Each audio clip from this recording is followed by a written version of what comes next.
Not a lot of games in the NBA today, but still games, but let's get straight into it.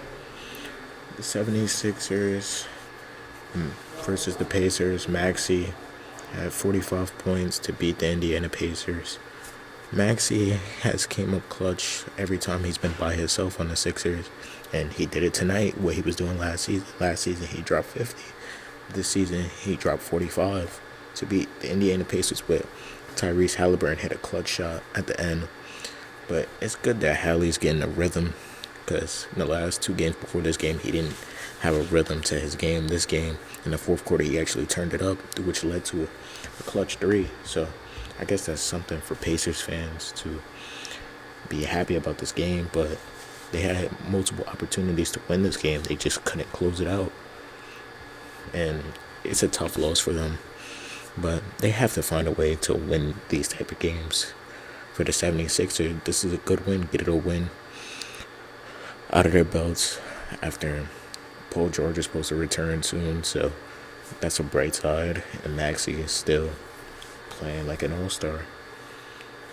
The Pelicans lose to the Trailblazers. This was a good win for the Trailblazers. They needed some type of win for a young team to feel good. Chauncey Billups has to feel good about his young, beating this Pelicans team that they lost to just a few days ago. Zion needs to find his rhythm. If Zion doesn't find his rhythm soon, the Pelicans might be on a big losing streak coming up. Granted, Ingram also hasn't played good, but they just played the same team, so there's no need to worry about the Pelicans. They just need Zion to figure out this season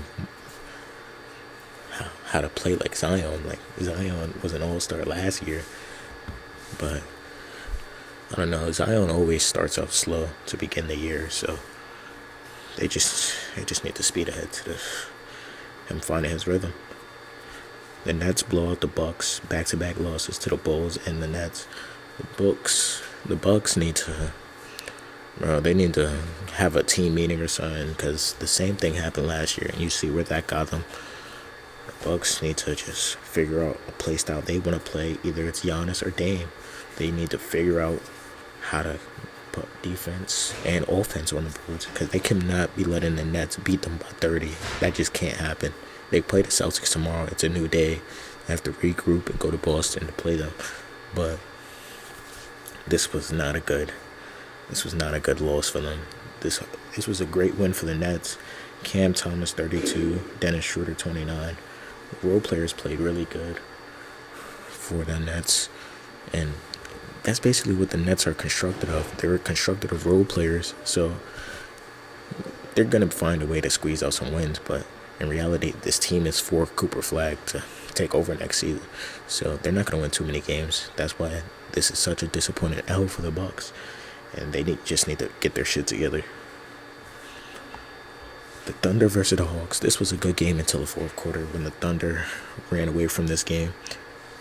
Shea's three-point shooting has improved a lot watching this game, and his playmaking, he's become a better passer, which that was my only critique on him. He could score the ball, he could do everything else, but his passing is really bad. So him passing the ball a lot more this season really improved his playmaking. And he finished with 34, 10, and 8, which MVP stats, he was second at MVP, and they're winning games, and it looks like they're a tough team to stop anyway. Their defense is amazing. They could switch on anybody, and Chet Holmgren leading the way. Chet looks like an all-star this season. 25, 9, and 6 blocks. He looks like the player for Defensive Player of the Year, no doubt about it. There's no way he's not the leader right now after 3 games. But the Hawks, they look like a legit dark horse team before they got run out the gym by the Thunder. But the Hawks, they went cold, and that was the worst time to go cold against this Thunder team, because they're dangerous, bro. They get into a run, they can end the game in minutes. The game was over in 2 minutes in the fourth quarter. I look away, and the Thunder are up 20, and they're subbing out their starters. So it's just all around great win for the Thunder. Andrew Wiggins steps up, 29 points, 10-0 run it by himself. When Curry comes out, Curry got injured twice in this game. That's not a good sign for the Warriors fans at all. It's kind of dangerous, actually. But hopefully Curry could return perfectly fine. And yeah, but Andrew Wiggins stepped it up. Even though they couldn't get a win tonight, it's good to see Andrew Wiggins knocking down some shots and proving that he could be the second star for Curry to rely on, because clearly Kuminga is not the answer. He should have been subbed out the game in the fourth quarter, in my opinion. But Steve Kerr left him in, and they end up losing this game. But I feel like if they had Curry in this game, they could have won. So that's why I'm not too hard on the Warriors. The Warriors are going to be fine. They're 2-1. They just need Curry to come back. Hopefully Wiggins can hold down the fort while he's out, because I'm pretty sure he's not playing him all the way over the next few days because of the way his ankles looked. Zubac's good game, 23 and 17, Harden 11 assists. Derrick Jones Jr. stepped it up, 2 in a row for the Clippers. Great sign. People think they're going to be a lottery team without Kawhi Leonard, which Harden's not going to let that happen. So Harden just going to have to keep carrying, but his playmaking, Zoo is going to keep playing like he's a man. He's a grown man, I guess.